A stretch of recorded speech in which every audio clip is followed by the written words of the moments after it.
Good morning, friends. I'm Susan Haney. Thank you for joining me this morning. I'm here to tell you another story about a woman from the Old Testament.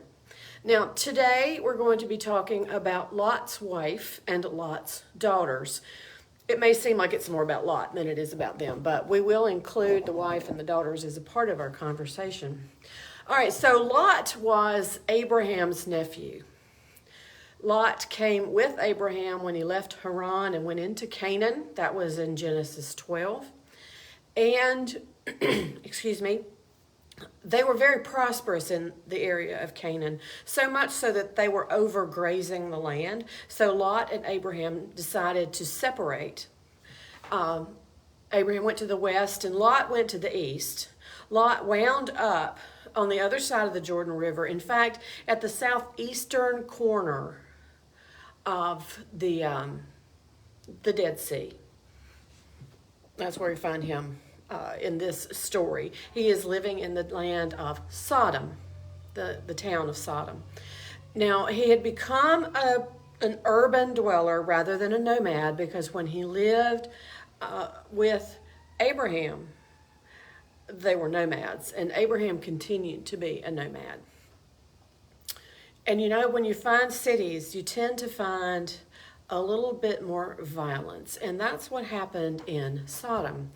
Now, for years and years, Sodom was decried as a homosexual area. Well, homosexuality really doesn't play into this, not as just homosexuality. I'm here to tell you that Sodom was a wicked place. Think about the Wild West. Think about the Wild West of Gaston County and Mecklenburg County today, where every day you turn on the television and you hear about another shooting, you hear about another child being abused or murdered, you hear about break-ins and armed robberies. This is Sodom. It is a bad place, and there are a lot of mean people there. Now, God has heard how ugly and mean and violent Sodom is, and he sends two messengers.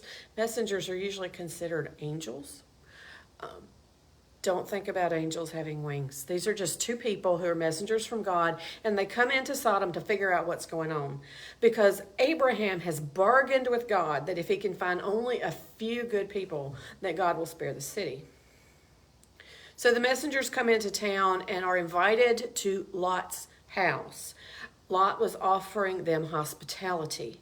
And we've talked before about how important hospitality was in the ancient Near East, and really even is today, because the environment is so cruel. So Lot asked these men to come into his house, and after dinner, the men of the city come to Lot's door, and they want him to put the men who've come to visit him out so that they can humiliate them. Because what is in view here really is homosexual rape. If you've seen Lawrence of Arabia and if you've seen Outlander, you know that there are many times when homosexual rape is used as a way of humiliating a man. Well, because of this code of hospitality, Lot refuses to let the men out. He says, I'm not going to do that. I'm not going to let you do that this time.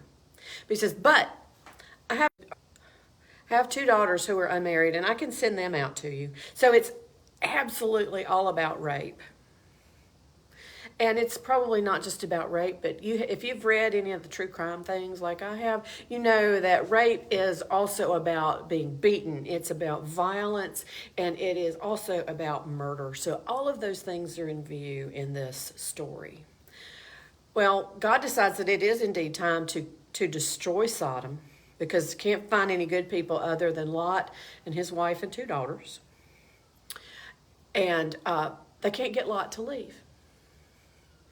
It is as if the bomb bay door is open and they are dragging Lot by the hands to get him out of town. And they've said, there's one thing that we need for you to do. And that is, don't look back. Have you worked with children? Do you have children? Do you know how children are? There is always one who is going to do what you've told them not to do. And in this case, it's Lot's wife. She cannot bear not looking back. Now, I have thought a lot this week about what this looking back is all about, because it's obviously very important. Was she a voyeur? Is she like those people in years past who would go to view a public execution? Is it so awful that you can't look away? Does she look back with regret because she's losing her home and everything that she has put in it? Well, I think that we should all know that, maybe you should not do what you've been asked not to do, because generally there is a reason. But I think, too, that there is a lesson for us there about not looking back. I know the stories that some of you who watch me regularly have. I know that you have your own records of violence and pain in your background. Some of it is not your fault, and some of it is. But the idea here is that we should not look back.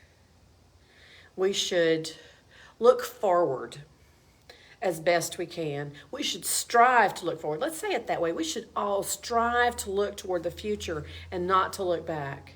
And that's going to be something for a lot of us that takes the rest of our lives to do. To look forward to what God has and not look backward at those things that control us in a lot of ways. So let's not look back. Let's look forward. Let's look forward in joy. But as we look forward in the story of Lot and his family, we come to another difficult situation, because after Sodom and Gomorrah are destroyed, the daughters decide that they're unmarried and there are no men to marry, and their father's line will die and they'll never have children. And they decide that the way to handle that is to get daddy drunk. And then, essentially, they rape him. And each of these girls has a son. One daughter's son is Moab, and he is the head of the Moab people. And the other is the father of the Ammonite people. Sad story. Very sad story. Don't look back. Look forward. I hope you have a great day. Go back and read this story. It's in Genesis 18 and 19. And there's one other thing that I would ask you to do. Excuse me.